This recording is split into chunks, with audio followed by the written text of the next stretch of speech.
Purihin po ang ating Panginoon mga kapatid. Welcome po sa atin pong midweek and prayer meeting. Purihin ang ating dakilang Diyos sapagkat patuloy po niya tayong binibigyan ng pribilehiyo na makapag-aral ng kanyang mga salita mula po sa kani-kanyang mga tahanan natin. Purihin at sambahin ang ating Panginoon.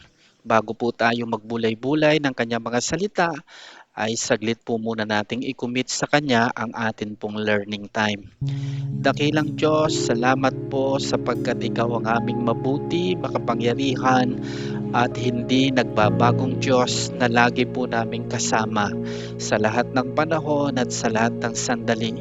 Kaya po sa inyo po namin ikinukumit ang amin pong pag-aaral ng iyong mga salita at patuloy na ikaw po ang magturo sa amin, magpaalaala, magtuwid at patuloy pong magbigay ng kalakasan sa amin upang sa ganitong panahon na meron po kaming mga pinagdadaanan, dumadaan sa krisis, dumadaan sa karamdaman, dumadaan sa iba't ibang problema ng buhay, ay patuloy po naming maranasan ang tunay na kapayapaang nagmumula sa iyo. Salamat po Ama.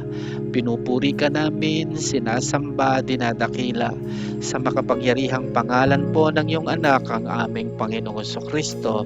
Ang lahat po'y magsabi ng Amen, Amen, and Amen. Sa aklat po ng Isayas, Kabanatang 41, talatang 10, ganito po ang ating mababasa. Ako'y sa inyo, huwag kang matakot. Ako ang iyong Diyos, di ka dapat mangamba kanino man. Napakaganda po ng sinabi po ng ating Panginoon sa pamamagitan ng talatang ito na isinulat ng kanyang propeta na si Propeta Isayas. Dito po ay malinaw po nating makikita ang pagdamay ng Diyos sa kanyang mga anak, na kung saan una, siya'y kasama natin, siya'y sa atin. Pangalawa, nagbibigay po siya ng katiyakan na hindi tayo dapat matakot. Dahil pangatlo, siya ang ating Diyos kahit ano man ang mangyari. Kahit ano man ang maging problema, kahit ano man po ang pagdaanan sa buhay na ito, kahit meron man pong pandemic o crisis na dumaraan sa atin pong buhay sa kasalukuyan sa panahong ito, ay hindi po tayo mababaliwala, hindi po tayo pababayaan, hindi po tayo iiwanan ng ating Diyos. Kung kaya po masasabi nating ito po ay tuwiran pagdamay ng Diyos mula sa kanyang makapangyarihang mga kamay na atin pong maaasahan at mararanasan bilang mga anak niyang nagtitiwala po sa Kanya. Sa mga naunang 39 na kabanata ng aklat ng Isayas, nagbigay po siya ng babala na ang kanilang kasalanan at pagsuway ay maghahatid sa kapahamakan at pagkawasak. At simula naman sa mga kabanatang 40, sa panahon ng pagkakatapon ng maraming taga-Huda sa Babylonia, halos mawalan na sila ng pag-asa. Subalit ang Diyos na mahabagin ay laging handang magpatawad sa mga nagsisisi. Nagbigay siya ng kaaliwan sa mga nanlulupaypay. Muling ipinaalala ng Diyos ang kanyang pangako sa Israel na sila ay hinirang at hindi itinakwil. At sa talata nga pong 10, ang pangako ng ating Diyos, ako'y sa inyo, huwag kayong matakot. Ayon po sa aklat na aking nabasa, patungkol po sa isang patotoo ni J.C. Penney, ang mahalagang aralinin ng pakikisama at pag-aaruga ng Diyos na kanyang naunawaan nang lumubha ang kanyang karamdaman at nadala siya sa Kellogg Sanitarium Hospital sa Michigan upang doon gamutin. Isang gabi habang lahat ay nahihimbing na, matama siyang nag-iisip. Nararamdaman niyang tila hindi na siya aabutin ng umaga, kaya ipinis siya na gumawa ng liham ng pamamaalam at pagbibilin sa kanyang asawa at sa kanyang anak na lalaki. Ngunit nagulat pa kinabukasan nang siya ay magising at nadama na buhay pa rin siya. At ito ang naging pasimula ng kakaibang pagbabagong naganap sa kanyang buhay. Ganito ang wika niya, "Nang ako ay magising kinabukasan, nagulat ako nang masumpungan kong buhay pa ako. Nakaramdam ako ng sapat na kalakasan at ako'y nakababa. Banay-banay, inot-inot, hanggang marating ko ang maliit na sambahan. Doon nagpupunta ang mga nagtatrabaho sa paggamutan tuwing umaga, nananalangin at nakikipag-ugnay sa Diyos. Malayo pa ako'y naririnig ko na ang kanilang pag-aawitan. Ako ay naupo sa huling bangko. Ang inaawit nila ay yaong God will take care of you. Nanunuot sa aking puso ang mga titik ng kanilang awit na ganito ang mga salita, "Walang kailangang tunay, kahit kamatayan, pagkat ang Diyos ang kaakbay, saan man humantong, pag-iingat ng Diyos, sa iyo ikukupkop, sa galak o lungkot, kalinga kang lubos."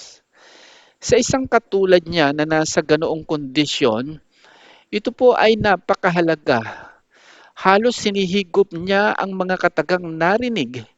Pagkaraan may bumasa ng banal na kasulatan at sinundan ng panalangin. Buong time akong nakikinig at biglang nagbago ang aking pakiramdam, aniya.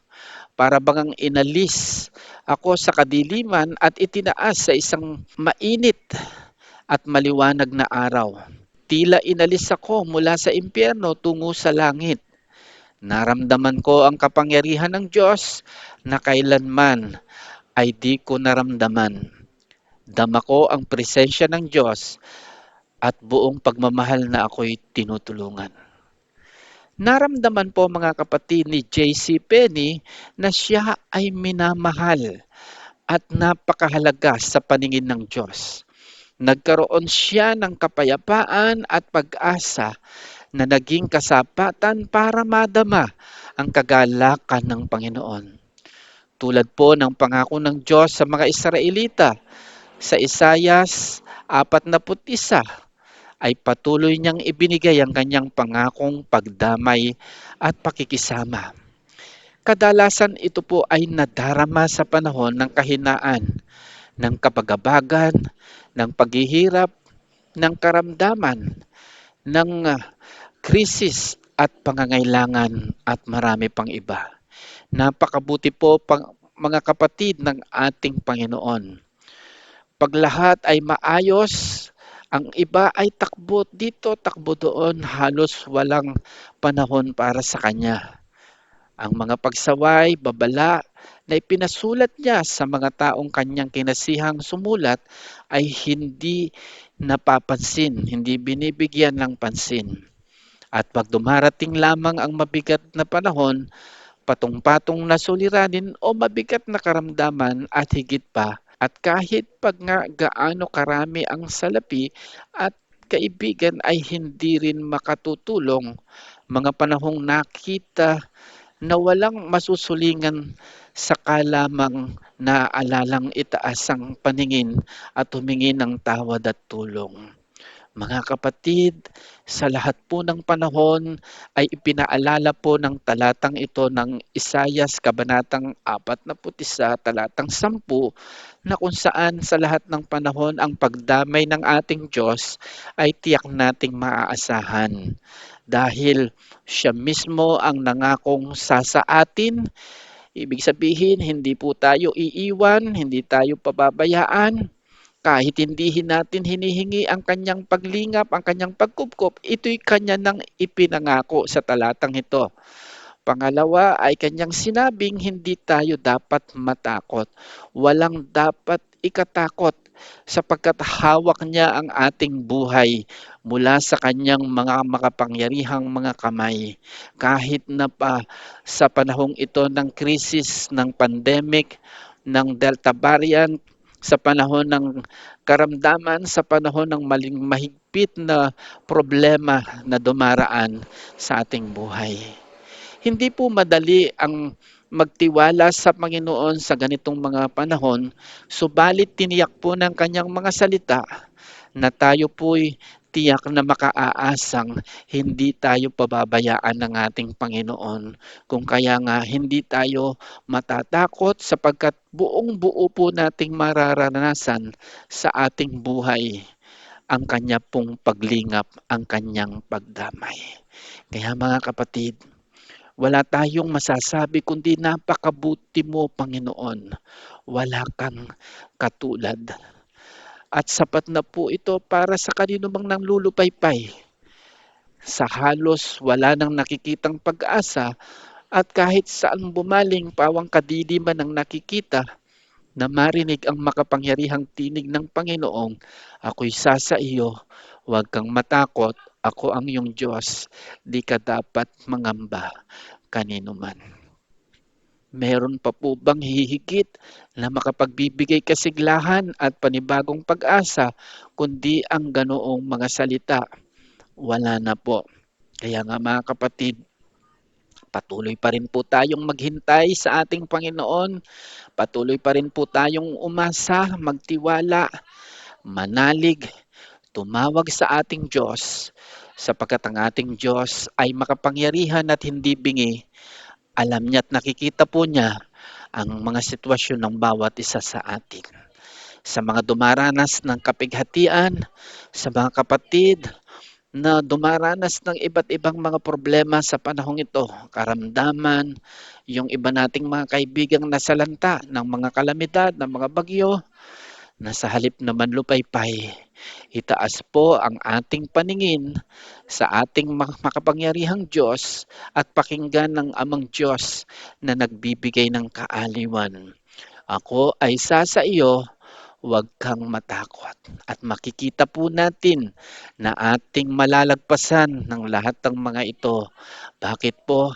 Sapagkat ang kanyang kalakasang ipagkakalob sa atin ay sapat.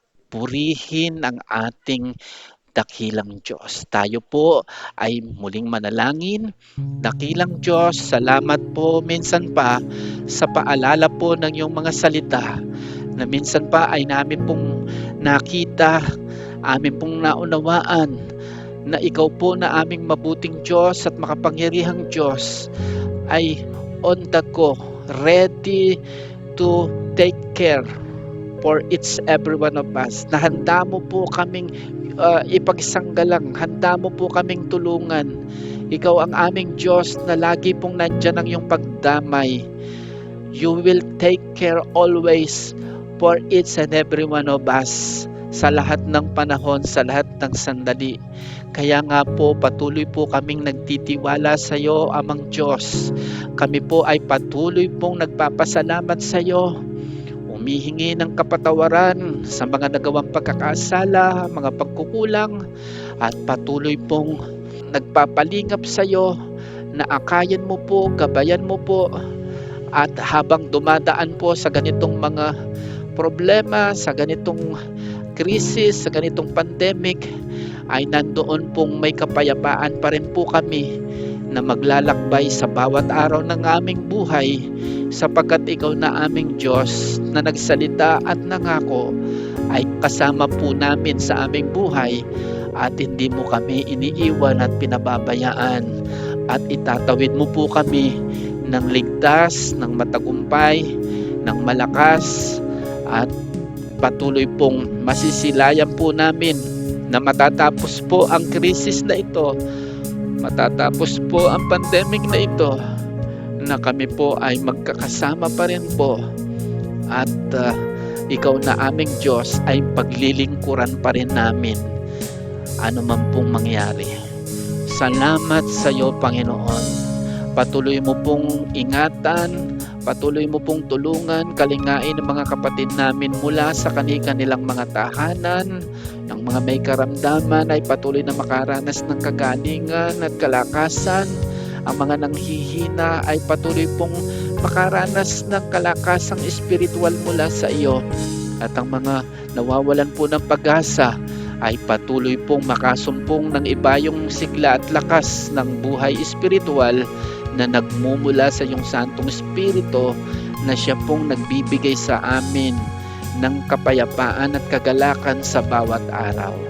Salamat sa iyo, Panginoon, maging ang mga kapatid po namin, mga kaibigang nakikinig mula sa malayo, mula sa kanilang mga tahanan, ay patuloy po nilang masumpungan, maranasan ng iyo pong pagdamay, ang iyo pong paglingap sa kanilang mga buhay, sa kanilang mga pamilya, sa kanilang mga pangangailangan at mga kalusugan at mga karamdaman. Salamat sa iyo, Panginoon. Ikaw na aming Diyos, ang siyang tunay na Diyos at buhay na Diyos na lagi po naming maaasahan ang pagdamay. Kaya po kami ay patuloy pong magtitiwala sa iyo. Pinupuri ka namin, Ama, sinasamba ka namin. Ito po ang aming dalangin sa makapangyarihang pangalan po lamang ng aming Panginoong Hesukristo. Ang lahat po'y magsabi ng Amen, Amen, and Amen.